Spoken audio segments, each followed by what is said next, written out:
Mape-pressure nito ang GMA dahil this Monday pala ang world premiere ng Sangre na pinagbibidahan ni Bianca Umali. Napili na ang netizen ang next series ng aktres.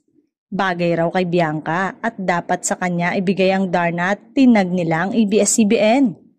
Ang ABS-CBN na kasi ang may exclusive right sa Darna at pati ang GMA. Ibig sabihin, pwede raw mag-collab ang GMA at ABS-CBN para gawin ang classic novel ni Mars Ravelo na ang huling lumipad at gumanap ay si Jane De Leon. In fairness, bagay nga kay Bianca ang maging next Darna at kung isusunod ito sa Sangre. Hindi na masyadong magte-training ang aktres dahil batak na siya sa 2 years na training sa pinagbibidang fantaserye.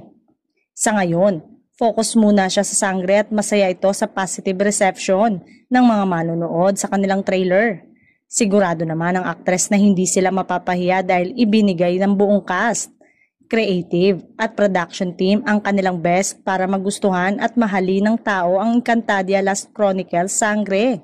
Ipinagmamalaki namin ang proyektong ito. It's a whole lot of experiences and emotion at yung mentality na dinedicate ko sa show na to. Again, 2 taon ng buhay ko. We all did our best, dagdag ni Bianca.